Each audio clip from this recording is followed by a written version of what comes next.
పేరు విజయలక్ష్మి. నేను హైదరాబాద్ నుంచి రావడం జరిగింది. సార్ చెప్పారు ఇందాక చదువుకున్న వాళ్ళ విషయం. ఒక చిన్న విషయం చెప్తాను. ఇక్కడ అందరం కూడా చదువుకున్న వాళ్ళు ఉన్నాం, చదువు లేని వాళ్ళం ఉన్నాం. అవునా కదా? ఎవరో ఒకరు తీసుకొస్తేనే వచ్చాము, తనగా తాను ఎవరు రాలేదు. ఇక్కడ 10 మంది లీడర్స్లో ఉన్నాం. చదువు వచ్చిన వాళ్ళు, చదువు రాని వాళ్ళు. ముందుగా ప్లాన్ అర్థమైంది. చదువున్న వాళ్ళకి ఏం చేస్తారంటే 5 మంది బాగా చదువుకున్న వాళ్ళు ఉన్నారు, అర్థమైంది. కానీ నిజమెంత అబద్ధం ఎంత ఇంటికి పోయి ఆలోచిద్దాం అని సైలెంట్గా ఇంటిగా ఆలోచిస్తూ ఉంటారు. చేయాలా కొత్త. ఇంకా 5 మంది ఉన్నారు కదా, 5 మందిలో ఏం చేస్తారంటే ఇంకా 2 ఉన్నారు.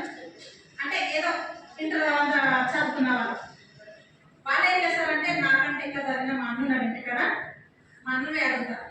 ఎందుకంటే ఏదో ఒక కంపెనీలో పనిచేస్తున్నాడు, పైగా నాకంటే ఇంకా తెలుసు కాబట్టి మా అన్నని తెలియ అడుగుతానని అక్కడే అయిపోయింది.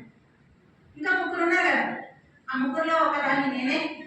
చదువులేని వాళ్ళు మేము ఏం చేస్తామంటే ఎవరు చెప్పింది ఏది ఉందో అది నమ్ముతాం.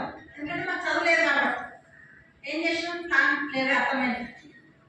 ఏం చేస్తాం, అప్పటికప్పుడు నమ్ముతాం. అప్పుడేం మాట ఏముంది, ఎన్ని రోజులు వేసినాం, ఇంట్లో కూర్చున్నాం ఒంటింట్లో కుందేలాగా. ఇప్పుడు బయట ప్రపంచం చూసే అవకాశం వచ్చినప్పుడు ఎవరైనా వదులుకుంటామా? వదులుకోం. ఆ వదులుకోని వ్యక్తి నేనే విజయలక్ష్మి. మరి ఏం చేసినామంటే ఇంకా నా 10 years అవ్వలేదు. నేను మార్చిలో పోయిన సంవత్సరం ఎఫ్ఆర్ఎం మీటింగ్ వెళ్ళేసి వచ్చిన తర్వాత నేను బిజినెస్లోకి స్టార్ట్ అయ్యాను. అప్పటికే బ్రాండ్స్ కానీ ఎక్కువ గట్టిగా చేయలేదు. మనకు ఎఫ్ఆర్ఎం మీటింగ్ పెద్ద లీడర్స్ ఎందుకు చెప్తున్నారంటే నేను చెప్తాను ఇక్కడ నిదర్శనం. అప్పటి వరకు డ్రీమ్ ఎక్కువ లేదు. ఎఫ్ఆర్ఎం మీటింగ్ వెళ్ళేసి వచ్చినాక డ్రీమ్ వచ్చింది. అక్కడ ఒక నేను కానిస్టేబుల్ రాజసాది యాక్సిడెంట్ చూడడం జరిగింది. బేటర్ శ్రీనివాసరావు మాటలు వినడం జరిగింది. కానిస్టేబుల్ రాజసాది యాక్సిడెంట్ అంటే మా సార్ కూడా లారీపోయారు కాబట్టి రోడ్ల మీద పందెం లాంటి జీవితం అది. ఇంకా చదువులేని లీడర్స్ అంటే నేను.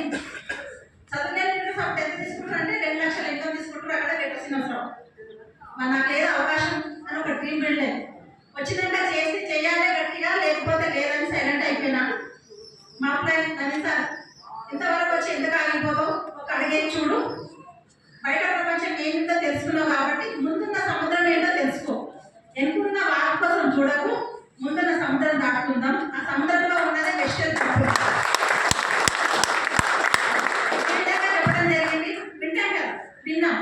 విలేజ్ చేసినాం, గట్టిగా బిజినెస్ చేసినాం, స్టార్ కంప్లీట్ చేసినాం. ఇక్కడ నుండి 8,50,000 బిల్లున్న కార్ తీసుకోవడం జరిగింది. ఇప్పుడు నా హైయెస్ట్ ఇన్కమ్ 56,637 రూపాయలు నా ఉంది. ఎవరు వదులుకోకండి.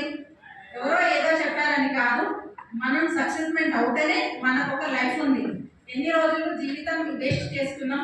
ఇప్పుడు ఉన్న అవకాశం వదులుకోకండి. ఇది ఒక భగవంతుడు ప్రసాదం.